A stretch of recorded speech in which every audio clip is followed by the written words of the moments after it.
हाय सभी को जय मसीह की। मैं बिंजू मुर्मू फिर से आप लोग के बीच में आज परमेश्वर के वचन को बांटने के लिए, चर्चा करने के लिए आया हूँ।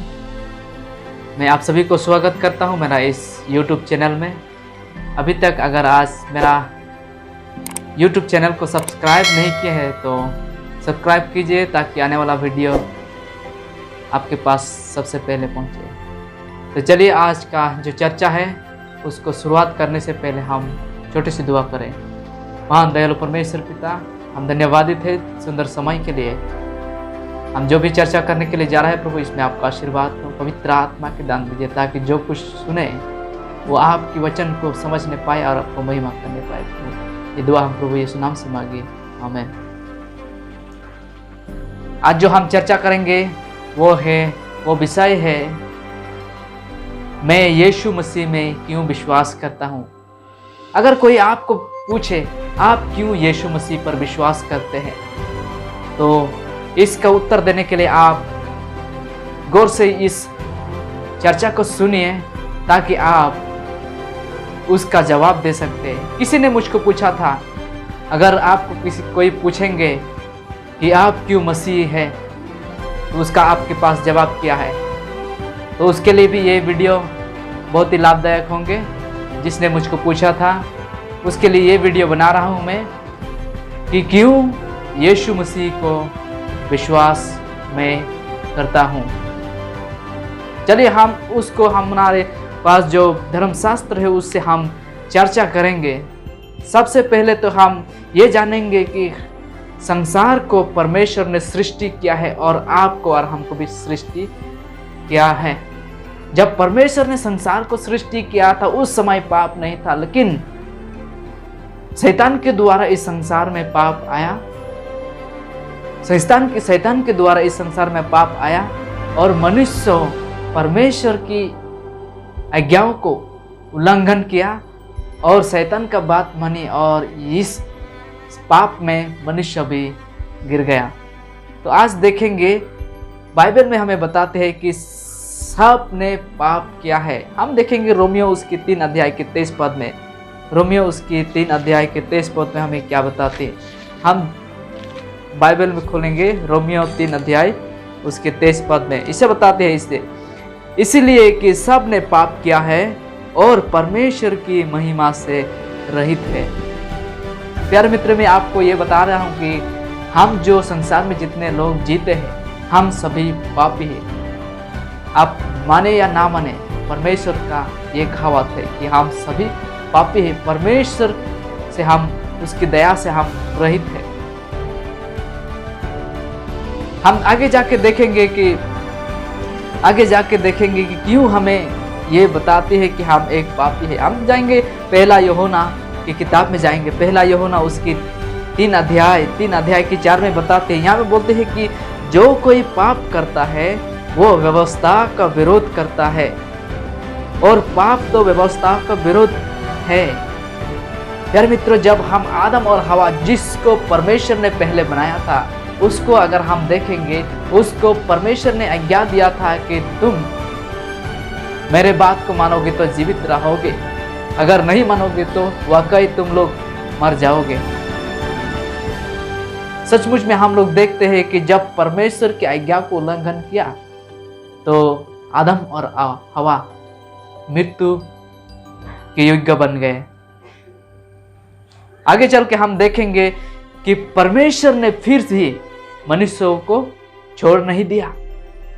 परमेश्वर ने मनुष्यों को इस पाप में ही छोड़ नहीं दिया। उसने एक योजना बनाया।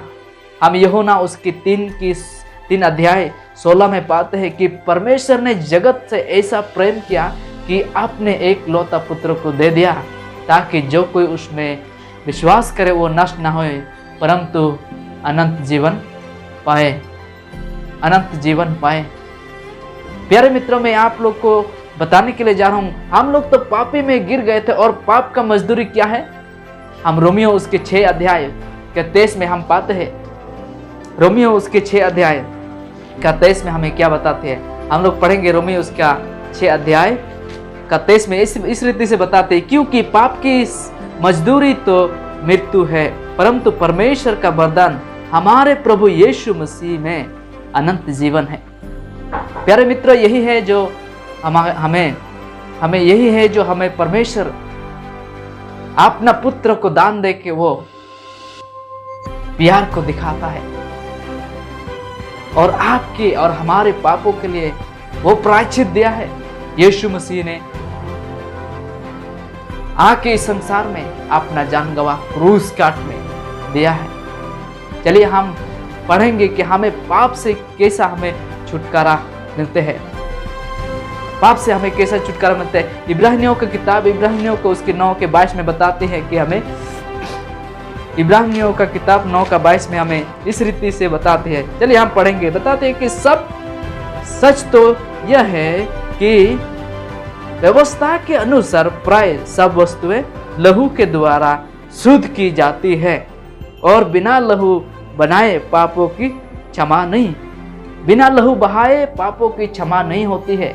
इसीलिए प्यारे मित्रों, हमारे पाप का जो प्रायश्चित वो यीशु मसीह ने दिया है, यीशु मसीह ने दिया है, और कोई हमारे पाप की प्रायश्चित नहीं दिया है। हम अगर पढ़ेंगे यूहन्ना उसकी 14 के 6 में यीशु मसीह इस रीति से बताते हैं कि मैं मार्ग, सत्य और जीवन हूं। अगर आप और हम अगर उद्धार पाना चाहते हैं तो उस मार्ग में चलना पड़ेंगे जिसमें जीवन है, उस सत्य में चलना पड़ेंगे जिसमें आपको मार्ग को दिखाता है। ओ मार्ग, सत्य और जीवन यीशु मसीह है, यीशु मसीह है। प्रेरित का 4 के बारे में इस रीति से बताते हैं, प्रेरित का 4 के बारे में बताते हैं कि आकाश के नीचे पृथ्वी के ऊपर में मनुष्यों के बीच में ऐसा नाम नहीं दिया गया कि जिसके द्वारा आपकी उद्धार हो सकता है। सिर्फ यीशु मसीह है एक नाम जिसने आपकी और हमारे जीवन के लिए पाप के प्रायश्चित दिए थे। प्यारे मित्रों, अभी तक शायद आपको स्पष्ट हो गया है कि मैं क्यों यीशु मसीह पर विश्वास करता हूं, मैं क्यों क्रिश्चियन हूं। इसके बारे में शायद आप अभी तक समझ पाए, क्योंकि मैं एक पापी बालक हूं और हमें एक उद्धारकर्ता का जरूरत है, और वो उद्धारकर्ता प्रभु यीशु मसीह है। प्रभु यीशु मसीह है क्योंकि उसने हमारे पापों के लिए प्रायश्चित दिया है, और बिना प्रायश्चित के द्वारा कोई पाप का मोचन या पाप नहीं धो सकते, और वो प्रायश्चित यीशु मसीह ने दिया है। इसीलिए यूहन्ना 3 का 16 और 17 में बताते हैं कि परमेश्वर ने यीशु मसीह के संसार में इसीलिए भेजा कि संसार को दंड दिए हुए नहीं, लेकिन संसार उसके द्वारा मुक्ति यानी उद्धार पाए। इसीलिए संसार में प्रभु यीशु मसीह को भेजा गया था, और वही है जो हमारे लिए प्रायश्चित दिया है, और यही सत्य को मैं आज अपनाया हूं। अगर आप भी वो सत्य को अपनाना चाहते हैं तो आप भी एक दिन उस स्वर्ग राज में भागीदारी बन सकेंगे, आप भी एक दिन उस स्वर्ग राज की भागीदारी बनने सकेंगे, क्योंकि हमारे उद्धारकर्ता वही है प्रभु यीशु मसीह। प्रभु यीशु मसीह है हमारे उद्धारकर्ता, क्योंकि वही है आपकी और हमारे पापों के यानी संसार के पापों के लिए प्रायश्चित दिया है। इसीलिए मैं आज प्रभु यीशु मसीह को उद्धारकर्ता के रूप में, त्राणकर्ता के रूप में ग्रहण किया हूं। प्यारे मित्रों, अगर आप भी अपना जीवन उस उद्धारकर्ता को अपना देंगे, उस उद्धारकर्ता के हाथ में अगर सौंप देंगे, तो आपका भी जीवन बदल जाएंगे और आपको वो अनंत जीवन मिलेंगे। जहाँ बताते हैं कि रोमियो को उसका 6 का 23 में बताते हैं कि हमारे प्रभु मसीह यीशु में अनंत जीवन है, और वो अनंत जीवन आपको देना चाहता है, आपको और मुझको देना चाहता है। प्यारे मित्रों, परमेश्वर आप सभी को आशीर्वाद करें, ताकि आप भी इस उद्धारकर्ता यानी जिसने आपको आपकी पापों के लिए प्रायश्चित दिया है, उसको आप ग्रहण करने पाए। चलिए हम दुआ करेंगे। दयालु परमेश्वर, हम धन्यवादित है प्रभु, क्योंकि आप अपना पुत्र यीशु मसीह को इस संसार में भेजा और हमारे पापों के लिए वो क्रूस काट प्रायश्चित दिया, ताकि उसके लहू के द्वारा हमारा पाप क्षमा हो। और इसीलिए आज प्रभु हम जीवित हैं। चलो परमेश्वर धन्यवाद अपने पुत्र यीशु मसीह के लिए। हम धन्यवादित हैं प्रभु इस उद्धार की योजना के लिए। जितने लोग देख रहे हैं सभी को आप आशीर्वाद कीजिए, और ताकि वो भी एक दिन समझ पाए और आपका महिमा करें। क्या मांगने से पहले आप सब कुछ समर्पित करते हुए ये दुआ हम प्रभु यीशु नाम से मांगे देकर स्वर्ग में सुन और ग्रहण करें। आमीन। परमेश्वर आप सभी को आशीर्वाद करें। धन्यवाद।